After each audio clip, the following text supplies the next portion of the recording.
मध्य प्रदेश में एक पेड़ मां के नाम अभियान के तहत वृक्षारोपण की प्रक्रिया अपनाई जा रही है, जिसके तहत जबलपुर जिले के सभी शहरी एवं ग्रामीण क्षेत्रों में फलदार पौधे एवं पेड़ों को लगाया जाएगा।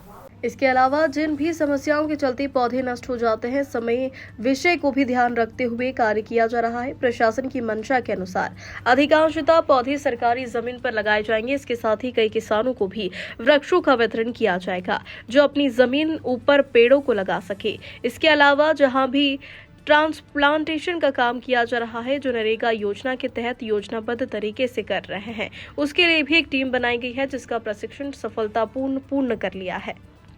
जबलपुर ब्यूरो चीफ रमाकांत दुबे की रिपोर्ट।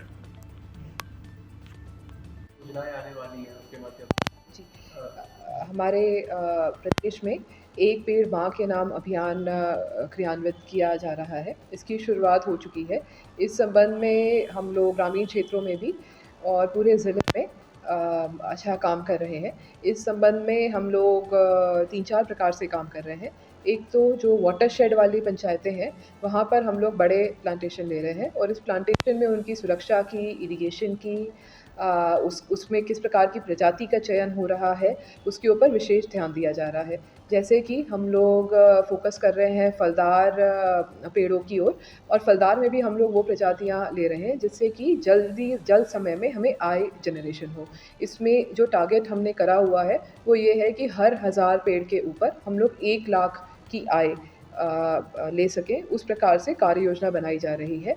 तो उससे पेड़ लगाने से हमें जो पर्यावरण के लाभ हैं वो तो मिलेंगे ही मिलेंगे, साथ में जो आत्मनिर्भर पंचायतें बनाने की दिशा में हम लोग आगे बढ़ना चाह रहे हैं, उसमें भी बहुत फ़ायदा होगा। तो पहला हम लोग वाटरशेड के मान से कर रहे थे, जिसका मैंने बताया।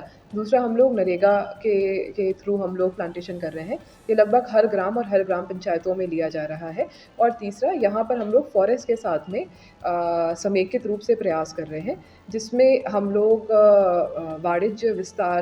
वाणिज्य वानिकी विस्तार योजना है, उसके अंतर्गत हम लोग कुछ रेवेन्यू एरियाज़ में फॉरेस्ट के थ्रू प्लांटेशन कर रहे हैं। ये अच्छी गुणवत्ता के और अच्छी सुरक्षा के साथ में, पानी की व्यवस्था के साथ में, जैसे कि हम लोग का उसमें सोलर पंप इत्यादि लगाने का भी प्रयास रहेगा, अन्य फेंसिंग की बेहतर व्यवस्था रहेगी और इसको स्मृति वन के रूप में भी डेवलप करके हमारा प्रयास रहेगा।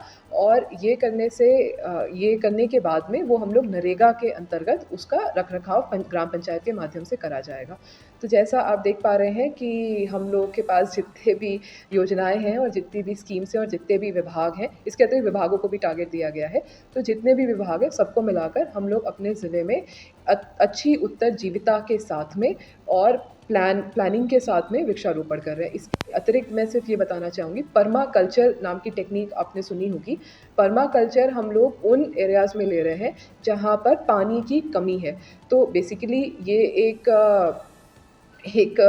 आयरनी ही होती है कि जहाँ पर पानी की कमी है, वहाँ पे पेड़ नहीं सर्वाइव कर पाते हैं और सबसे ज़्यादा पेड़ को वहाँ सर्वाइव करना चाहिए ताकि पानी का जो स्तर है उसमें वृद्धि हो। पर्मा कल्चर में हम लोग अपनी जो बंड बनाने की टेक्नोलॉजी है उसको थोड़ा वेरी कर रहे हैं। हम लोग हाफ मून टाइप का बंड स्ट्रक्चर ले रहे हैं। उसमें हम लोग कई प्रजातियों को साथ में लगा रहे हैं।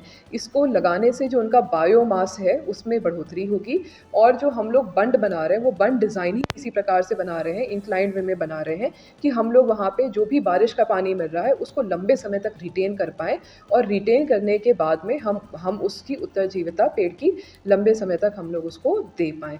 तो इसी प्रकार से योजनाओं के माध्यम से, कुछ टेक्नोलॉजी अलग करने से, में थोड़ा परिवर्तन करने से और छोटी-छोटी चीज़ें करने से, जैसे कि बायो फेंसिंग कर रहे हैं हम लोग, जैसे बैम्बू के बड़े पेड़ लगा रहे हैं जिससे फेंसिंग इत्यादि की व्यवस्था सुनिश्चित हो। दूसरा, हर पेड़ के 50 सेंटीमीटर के पास में एक छोटा गड्ढा कर रहे हैं जो एक मटके के रूप में काम कर सकता है और जो बारिश का पानी है वो कुछ समय तक उसमें कलेक्ट हो, वाटर लॉगिंग ना हो इतना डिस्टेंस सीखते हुए।